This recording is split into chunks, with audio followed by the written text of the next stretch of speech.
for no reason whatsoever. That is provided by the Employment Act.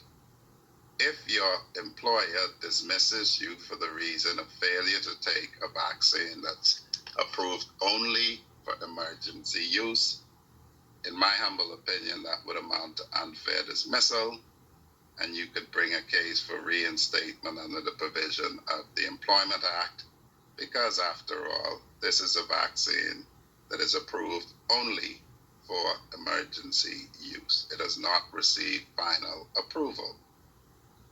If and when it does, we can always revisit these questions. Traveling on to the third point, given the exigencies of time, I take a particular view about anyone who seeks to evade liability for their actions. If I were to say to you, I'm going to give you perfect legal advice that I want you to act on that may damage your interest, but I want you to know that you can't possibly sue me if something goes wrong, I don't think very many people would engage me. So let us be quite clear about this. The manufacturers of these vaccines cannot incur any liability.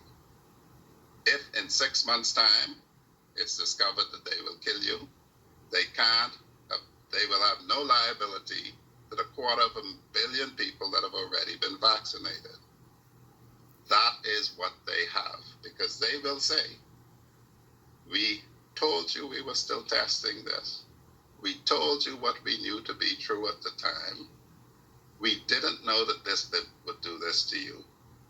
And on a product liability case, you would have no case against the manufacturer.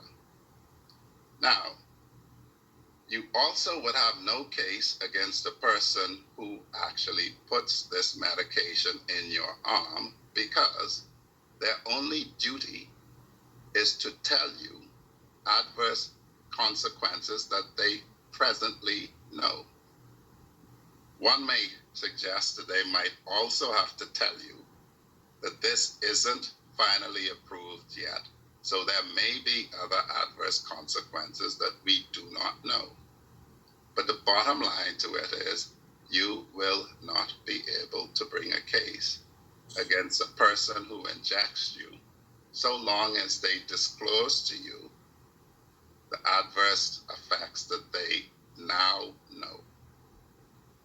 And it will not matter if later certain other adverse effects come to be shown to be the case. That'll just be the fact.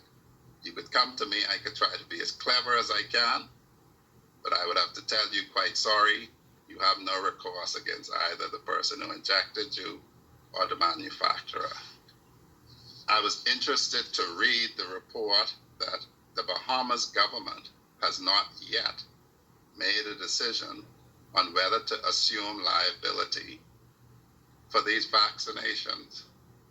I would think that if you wanted to do away with vaccine skepticism, if you really wanted to persuade people to take the vaccine, if you really thought it was safe, you would simply accept liability now for any future adverse consequences. That would be stunningly simple. We're not talking about any conspiracy theories. Just very simply, tell me as the Bahamas government that if it's discovered later that this is going to affect me adversely, you will pay me. And if you do that, then of course I can say there's no reason whatsoever for me to have any fear. It's called putting your money where your mouth is. So if you think this is safe, and Dr. Dalry just says a decision is still pending, it is a very simple thing for the Bahamas government to say, we have faith in the Oxford AstraZeneca vaccine. If it is subsequently discovered that it will cause you different adverse consequences, we undertake liability. I'll look and see if that happens. If it does not happen, my legal advice to you is, if indeed something happens, you are left with no recourse. It is in the power of the Bahamas government to remove that argument. And I would call on them to do it. I think it is criminal to put a medication on your public that you know as a fact there is no recourse against the manufacturer, that you know as a fact there is no recourse against you, while you sell it as safe. If you believe that it is safe, then take liability for it. Plain and simple. Nothing more, nothing less.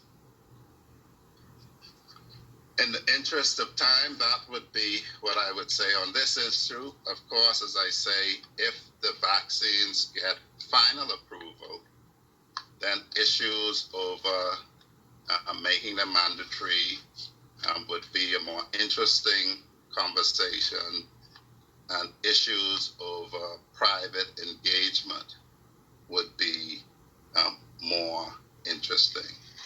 But for the moment, they're not very interesting because this is approved by the FDA and the other agencies for emergency use only.